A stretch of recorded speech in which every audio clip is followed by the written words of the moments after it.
Good morning. This is Father Stephen Kelly from St. John's Church in Detroit.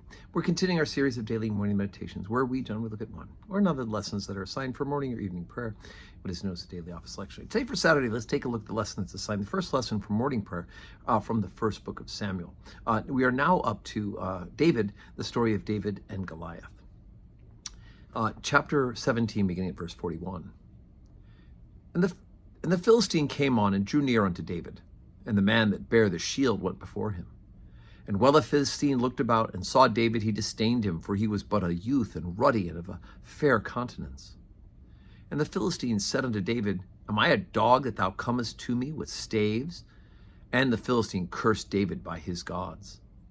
And the Philistine said to David, Come to me, and I will give thee thy flesh unto the fowls of the air and to the beasts of the field. Then said David to the Philistine, Thou comest to me with a sword and with a spear and with a shield. But I come to thee in the name of the Lord of hosts, the God of the armies of Israel, whom thou hast defied.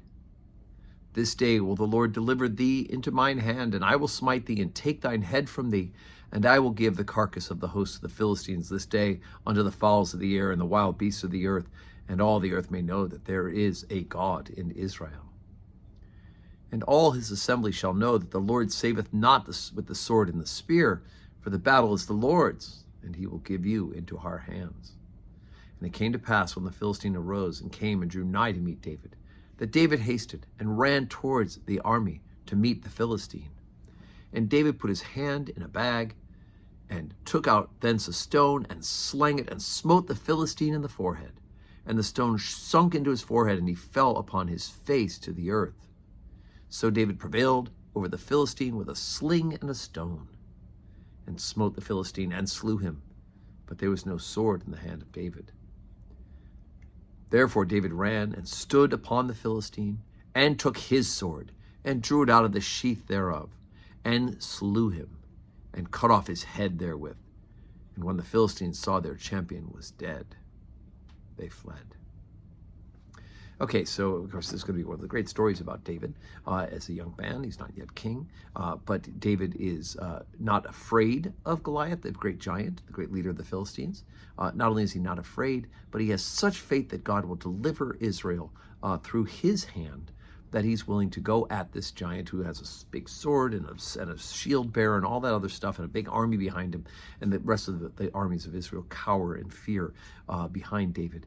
David rushes towards him with the stones he has picked out already and slings it with a slingshot. Not one of those, but basically a sling that he would of course the stone then sinks into his forehead, and he falls upon his face.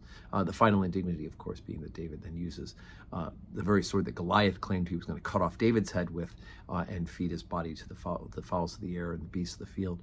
David takes Goliath's sword and cuts off the head of the giant as the exact kind of inverse of what the giant said that he would do. And so it is that this will become one of those great moments where people will proclaim the greatness of David, which will make, of course, King Saul even more afraid, right? Saul knows the kingdom's going to be taken from him, but he's doing everything he can to stop it from happening, as most kings do. And so it is that Saul will begin to fear that, in fact, David will not only be the successor, but will do so with haste. So there's this, again, this history, the stories of the people of Israel remind us, of course, ultimately David, it'll be his heir, it'll be the promise to David that there'll be someone who'll sit on his throne forever, that will be ultimately given to us in Jesus Christ. So today is Saturday. You don't have public worship today at St. John's, but I do hope that you are saying your prayers and that you are preparing to come to church tomorrow at St. John's for the 10th Sunday after Trinity. We'll have 7:30 morning prayer, 8 o'clock Holy Communion, 10 o'clock Holy Communion, and 5:30 evening prayer with the opportunity to receive communion. So I do hope to see you in church, and I hope your Saturday is full of blessings.